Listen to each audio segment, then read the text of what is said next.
Kick-ass facts! Happy Pride Month, everybody. Pew, pew, pew!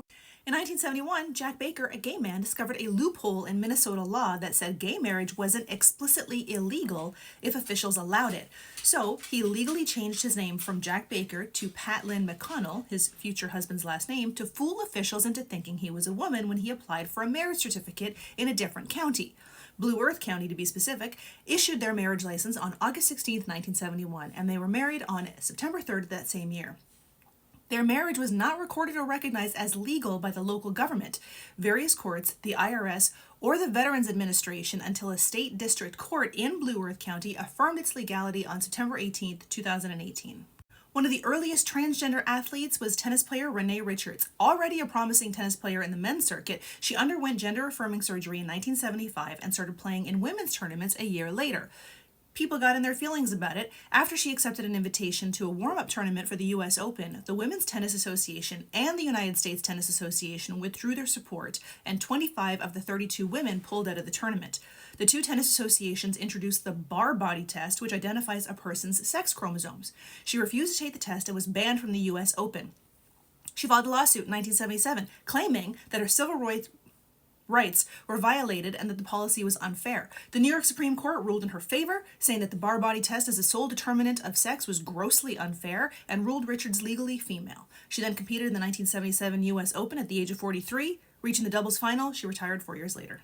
Two women with the first same-sex marriage in Spain on June 8, 1901, more than 100 years before same-sex couples were permitted to be married in Spain. Marcela and Alicia decided that Alicia would adopt a masculine appearance, fabricate a past, and transform into Mario Sanchez so they could be married.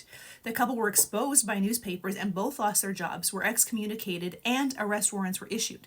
They managed to board a ship destined for South America, possibly Argentina, where they spent their honeymoon and finally stayed to live. The wedding is still valid. Neither the church nor the civil registry annulled the marriage certificates, so this is the first recorded same-sex marriage in Spain. In Pew Research Center polling in 2004, Americans opposed same-sex marriage by a margin of 60 to 31%. Those numbers have flipped. Based on polling in 2019, 61% of Americans support same-sex marriage, while 31% oppose it.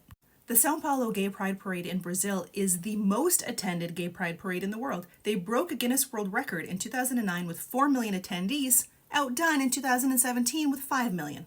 The Stonewall Inn, a well-known gay club in New York's Greenwich Village, was raided by New York City police on June 28, 1969. The raid sparked riots, 6 days of protest, and clashes with the police. Brenda Howard is known as the Mother of Pride because she organized the first Liberation March on Christopher Street 1 year after the riot.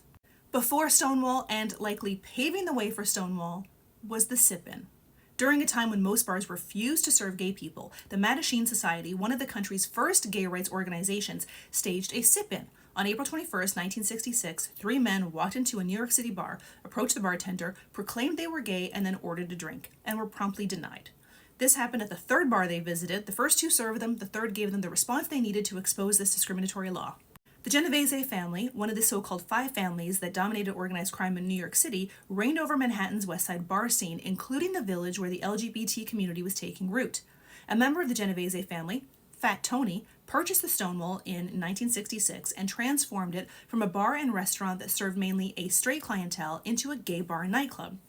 It was the only place where gay people could openly dance closely together, and drag queens, runaways, homeless LGBT youth, and others could be off the streets if the bar was open. To operate its gay bars, the Mafia greased the palms of the New York City Police Department.